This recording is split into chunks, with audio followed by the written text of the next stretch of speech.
नमस्कार दोस्तों, स्वागत है आपके अपने यूट्यूब चैनल ज्ञानदीप क्लासेस में। तो दोस्तों आज हम लाए हैं बिहार बोर्ड इंटरमीडिएट परीक्षा 2026 क्लास 12 के बच्चों के लिए हिंदी का ऑब्जेक्टिव एमसीक्यू, जिसमें आज हमारा होगा चैप्टर नंबर 4 जिसका नाम है अर्धनारीश्वर। हम इस चैप्टर में वही क्वेश्चन करेंगे जो परीक्षा का पॉइंट ऑफ व्यू से काफ़ी ज़्यादा महत्वपूर्ण है और बार बार एग्जाम में देखने को मिलता है। तो चलिए दोस्तों, बिना टाइम गवाए शुरू करते हैं क्लास को। तब तक जितने भी दोस्त हमारे चैनल को लाइक और सब्सक्राइब नहीं किए हैं, कृपया चैनल को लाइक और सब्सक्राइब करके बेल आइकन को प्रेस कर ले ताकि ऐसा वीडियो आप तक सबसे पहले पहुंचे। तो चलो दोस्तों, बिना टाइम गवाए शुरू करते हैं आज की क्लास को। दोस्तों आज का हमारा फर्स्ट क्वेश्चन दिया गया है अर्धनारीश्वर चैप्टर का। प्राधीनता के कारण नारी अपने अस्तित्व को अधिकारनी नहीं रही, यह उक्त पंक्ति किस शीर्षक पाठ से है? दोस्तों आपको बताना है प्राधीनता के कारण नारी अपने अस्तित्व की अधिकारिणी नहीं रही, यह किस पाठ का पंक्ति है? दोस्तों अर्धनारीश्वर का, उस सदानीरा का, जुट्ठन का तथा रोज का। तो दोस्तों हमारा सही आंसर क्या हो जाएगा? Option number A Ardhanarishwar chapter का एक पंक्ति है, प्राधीनता के कारण नारी अपने अस्तित्व को अधिकारिणी नहीं रही। दोस्तों देखिए 2024 के फाइनल ईयर में पूछा गया, वो भी 8 सेक्शन में। दोस्तों आपको एक बार और हम क्लियर कर दें, आपको इस YouTube channel per day 10th और 12 का ऑब्जेक्टिव एमसीक्यू कराया जाता है और आपको 11-12 से इंफॉर्मेशन दी जाती है। चलिए दोस्तों आगे बढ़ते हैं क्वेश्चन नंबर 2 की तरफ। आनंद, मैंने जो धर्म चलाया था वह 5 सहस्र वर्ष तक चलने वाला था, किंतु अब वह केवल 500 वर्ष चलेगा, क्योंकि नारियों को मैंने भिक्षुकनी होने का अधिकार दे दिया। यह युक्त शीर्षक पाठ किससे है? जी हाँ दोस्तों, ये जो पंक्ति है किस शीर्षक पाठ से ली गई है? अर्धनारीश्वर, उसने कहा था, संपूर्ण क्रांति तथा शिक्षा से। तो दोस्तों इसका हमारा सही आंसर क्या हो जाएगा? Option number A Ardhanarishwar chapter की एक पंक्ति है। आनंद, मैंने जो धर्म चलाया था वो 5 सहस्र वर्ष तक चलने वाला था, किंतु अब वो केवल 500 वर्ष चलेगा, क्योंकि नारियों को मैंने भिक्षुकनी होने का अधिकार दे दिया है। देखिए दोस्तों, ये भी क्वेश्चन 2024 के फाइनल में पूछा गया है। दोस्तों चलिए आगे बढ़ते हैं क्वेश्चन नंबर 3 की तरफ।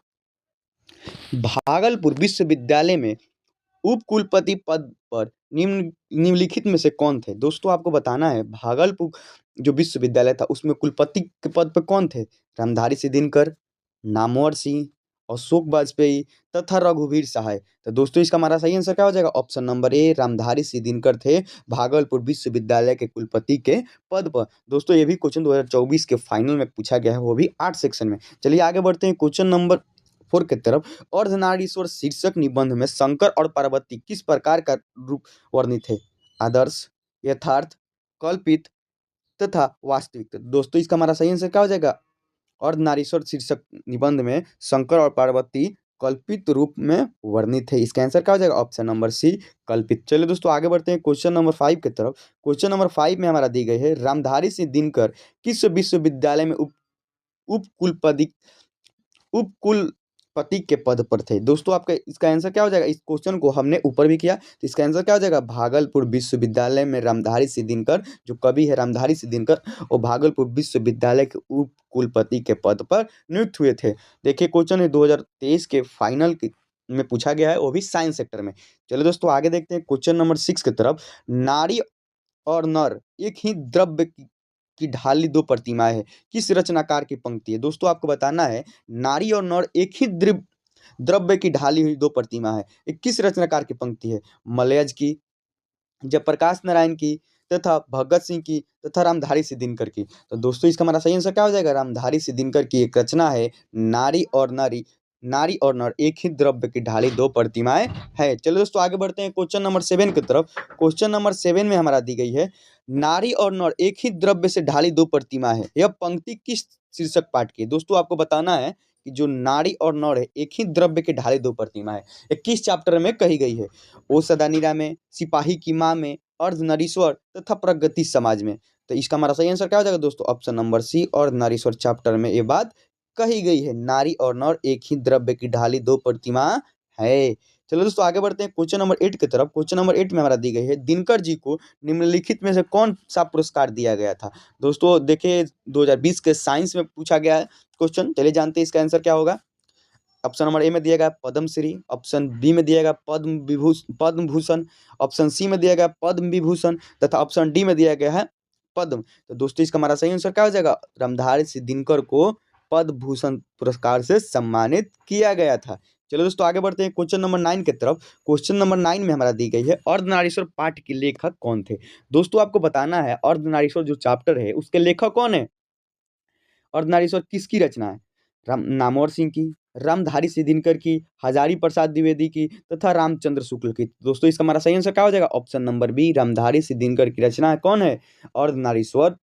चलिए दोस्तों आगे बढ़ते हैं क्वेश्चन नंबर 10 की तरफ। क्वेश्चन नंबर 10 में हमारा दी गई है रामधारी सिंह दिनकर की रचना कौन सी है? दोस्तों आपको बताना है जो रामधारी सिंह दिनकर कवि है उनकी रचना का नाम उसने कहा था जुट्ठन, तिरिच तथा अर्धनारीश्वर। तो दोस्तों इसका हमारा सही आंसर क्या हो जाएगा? Option number D, Ardhanarishwar Ramdhari Singh Dinkar की एक रचना है। चलिए दोस्तों आगे बढ़ते हैं क्वेश्चन नंबर 11 की तरफ। दिनकर जी का जन्म बिहार के किस जिले में हुआ था? दोस्तों आपको बताना है जो दिनकर जी कवि है रामधारी सिंह दिनकर, इनका जन्म बिहार के किस जिले में हुआ था? समस्तीपुर में, बेगूसराय में, पटना में तथा भोजपुर में। तो दोस्तों इसका हमारा सही आंसर क्या हो जाएगा? ऑप्शन नंबर बी, बेगूसराय में रामधारी सिंह दिनकर का जन्म हुआ था। चलिए दोस्तों आगे देखते हैं क्वेश्चन नंबर 12 की तरफ। रामधारी सिंह दिनकर के पिताजी का क्या नाम था? दोस्तों आपको बताना है, देखिए क्वेश्चन 2022 के आर्ट्स सेक्टर में पूछा गया है। आपको एक बात और हम क्लियर कर दें दोस्तों, आपको इस चैप्टर में वही क्वेश्चन हम कराएंगे जो परीक्षा का पॉइंट ऑफ व्यू से काफ़ी ज़्यादा महत्वपूर्ण है और बार-बार एग्जाम में देखने को मिलता है। चलिए जानते हैं इनका आंसर। रामधारी सिंह के पिताजी का क्या नाम था? जय सिंह, रवि सिंह, राणा सिंह तथा फूल सिंह। तो दोस्तों इसका हमारा सही आंसर क्या हो जाएगा? रामधारी सिंह दिनकर के पिताजी का नाम रवि सिंह था। चलिए दोस्तों आगे बढ़ते हैं क्वेश्चन नंबर 13 की तरफ। दिनकर जी की पहली काव्य पुस्तक कौन सी है? दोस्तों आपको बताना है जो दिनकर जी कवि है इनकी पहली पुस्तक काव्य कौन सी है? कुरुक्षेत्र, हुंकार, रसवंती तथा प्रणभंग। तो दोस्तों इसका हमारा सही आंसर क्या हो जाएगा? ऑप्शन नंबर डी, प्रणभंग जो है रामधारी सिंह दिनकर की पहली पुस्तक का नाम है। Option number D. चलिए दोस्तों आगे बढ़ते हैं क्वेश्चन नंबर 14 की तरफ। क्वेश्चन नंबर 14 में हमारा दी गई दोस्तों दिनकर जी की पहली कविता किस पत्रिका में प्रकाशित हुई थी? दोस्तों आपको इसका आंसर बताना है जो दिनकर जी कवि है उनकी पहली कविता किस पत्रिका में प्रकाशित की गई थी? छात्र सरोदर में, छात्र पत्रिका, छात्र मित्र तथा इनमें से कोई नहीं। तो दोस्तों इसका हमारा सही आंसर क्या हो जाएगा? ऑप्शन नंबर ए, छात्र सहोदर में दिनकर जी की पहली कविता प्रकाशित की गई थी। चलिए दोस्तों आगे बढ़ते हैं क्वेश्चन नंबर 15 की तरफ। क्वेश्चन नंबर 15 में दोस्तों हमारा दी गई है दिनकर जी की पहली कविता कब प्रकाशित हुई थी? दोस्तों आपका इसका आंसर देना है जो दिनकर जी कवि है इनकी पहली कविता कब प्रकाशित हुई थी? 1920 में, 1925 में, 1930 में तथा 1935 में। तो दोस्तों इसका हमारा सही आंसर क्या हो जाएगा? 1935 ईस्वी में दिनकर जी की पहली कविता प्रकाशित हुई थी। चलिए दोस्तों आगे देखते हैं क्वेश्चन नंबर 16 में दिए गए हमारा निम्न में से रामधारी सिंह दिनकर की रचना कौन है? दोस्तों आपको बताना है रामधारी सिंह दिनकर की रचना कौन है? शिशुपाल वध, नंद दमयंती, उर्वशी तथा रहस्य कथा। तो दोस्तों इसका हमारा सही आंसर क्या हो जाएगा? उर्वशी के लिए रामधारी सिंह दिनकर को भी पुरस्कार मिला था। रामधारी सिंह दिनकर की यही एक रचना है। चलो दोस्तों आगे देखते हैं 17 नंबर में बुद्ध और महावीर ने नारियों को कौन सा अधिकार दिया है? दोस्तों आपको बताना है गौतम बुद्ध और महावीर स्वामी ने नारियों के लिए कौन सा अधिकार दिया है? संन्यास लेने का, भिक्षुणी होने का, पति के त्याग का, इनमें से कोई नहीं। तो दोस्तों इसका हमारा सही आंसर क्या हो जाएगा? ऑप्शन नंबर बी, भिक्षुणी होने का अधिकार दिया है बुद्ध और महावीर स्वामी ने औरतों को।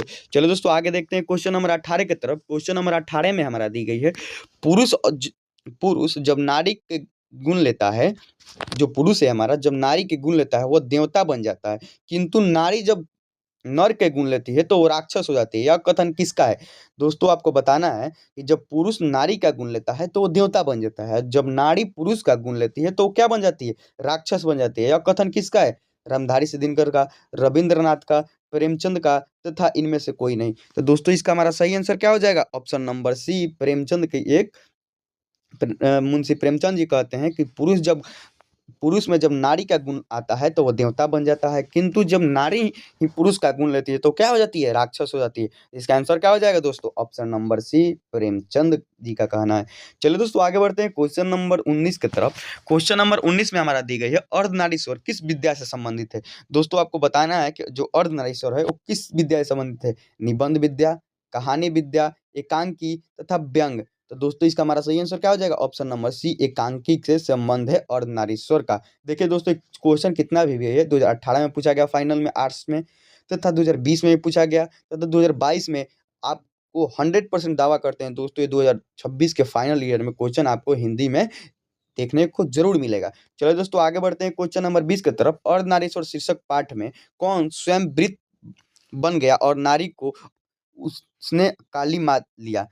दोस्तों क्वेश्चन को एक बार और रिपीट करते हैं हम। अर्धनारीश्वर शीर्षक पाठ में कौन स्वयं वृत्त बन गया और नारी को उसने कली मान लिया था? तो दोस्तों इसका आंसर क्या हो जाएगा? युवक, युवती, जनता तथा पुरुष। तो दोस्तों इसका हमारा सही आंसर क्या हो जाएगा? ऑप्शन नंबर डी, पुरुष ही है जो स्वयं को वृत्त मान लिया और नारी को उसने कली मान लिया। चलिए दोस्तों आगे बढ़ते हैं क्वेश्चन नंबर 21 की तरफ। क्वेश्चन नंबर 21 में हमारा दी गई है, नारी तो हम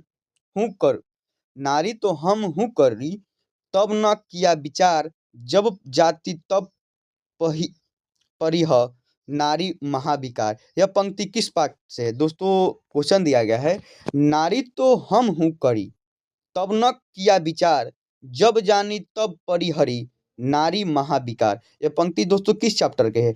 अर्धनारीश्वर, शिक्षा, सिपाही की माँ तथा तिरिच। तो दोस्तों इसका हमारा सही आंसर क्या हो जाएगा? Option number A, Ardhanarishwar chapter की एक पंक्ति है। चलिए दोस्तों आगे देखते हैं क्वेश्चन नंबर 22 की तरफ। क्वेश्चन नंबर 22 में हमारा दी गई, निम्नलिखित में से कौन सी रचना दिनकर जी की नहीं है? दोस्तों आपको बताना है कि कौन सी रचना है जिसमें दिनकर जी की रचना नहीं? उर्वशी, रश्मिरथी, जुट्ठन तथा कुरुक्षेत्र। तो दोस्तों इसका हमारा सही आंसर क्या हो जाएगा? Option number C, Kurukshetra. जुट्ठन जो है रामधारी सिंह दिनकर जी की रचना नहीं है। उर्वशी है, रश्मिरथी है तथा कुरुक्षेत्र, ये तीनों रचना रामधारी सिंह दिनकर जी का है। चलिए दोस्तों आगे बढ़ते हैं क्वेश्चन नंबर 23 की तरफ। निम्नलिखित में से कौन सी रचना दिनकर जी की है? दोस्तों अब आपको बताना है कि वो कौन सी रचना है जो रामधारी सिंह दिनकर द्वारा रचित है।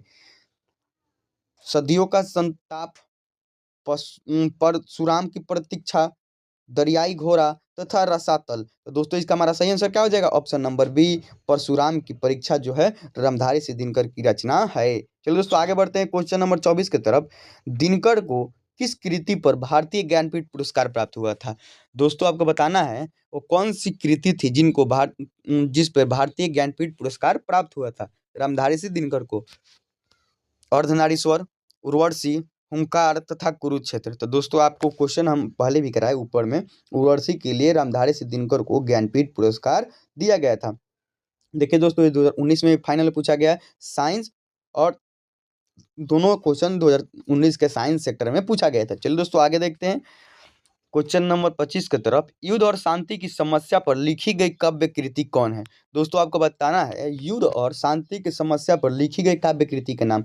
नीलकुसुम, कुरुक्षेत्र, द्विगीत तथा रश्मिरथी। तो दोस्तों इसका हमारा सही आंसर क्या हो जाएगा? कुरुक्षेत्र जो है युद्ध और शांति की समस्या पर लिखी गई एक काव्य कृति, ऑप्शन नंबर बी। आगे देखते हैं क्वेश्चन नंबर 26 की तरफ। दोस्तों अर्धनारीश्वर कल्पित रूप है।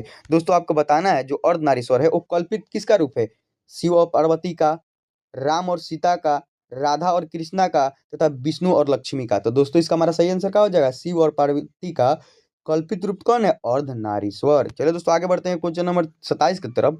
गंधारी थी, दोस्तों आपको बताना है गंधारी कौन थी? दुर्योधन की माँ, कृष्णा की माँ, अर्जुन की माँ तथा बलराम की माँ। तो दोस्तों इसका हमारा सही आंसर क्या हो जाएगा? ऑप्शन नंबर ए, दुर्योधन की माँ जो थी एक गंधारी थी। चलो दोस्तों आगे बढ़ते हैं क्वेश्चन नंबर 28 की तरफ। प्रेमचंद थे, दोस्तों प्रेमचंद जो कवि है वो क्या थे? गीतकार थे, कथाकार थे, संगीतकार थे तथा फिल्मकार थे। तो दोस्तों इसका हमारा सही आंसर क्या हो जाएगा? प्रेमचंद जी एक कथाकार व्यक्ति थे। चलिए दोस्तों आगे बढ़ते हैं क्वेश्चन नंबर 29 की तरफ। दिनकर का जन्म कब हुआ था? दोस्तों आपको बताना है रामधारी सिंह दिनकर का जन्म कब और कहाँ हुआ था? तो दोस्तों बिहार के एक जिला है बेगूसराय में उनका जन्म हुआ था। और कब हुआ था? 23 सितंबर 1908 ईस्वी में रामधारी सिंह दिनकर जी का जन्म बिहार के जिला बेगूसराय में हुआ था। चलिए दोस्तों आगे बढ़ते हैं क्वेश्चन नंबर 30 की तरफ। आगे क्वेश्चन दिया गया है दोस्तों, दिनकर जी किस युग के कवि है? आपको दोस्तों आगे क्वेश्चन दिया गया है जो रामधारी सिंह दिनकर है किस युग के कवि है? भारतेंदु युग, छायावादी युग, छायाद्योतर युग तथा नव्य काव्य दोलन युग का। तो दोस्तों इसका हमारा सही आंसर क्या हो जाएगा?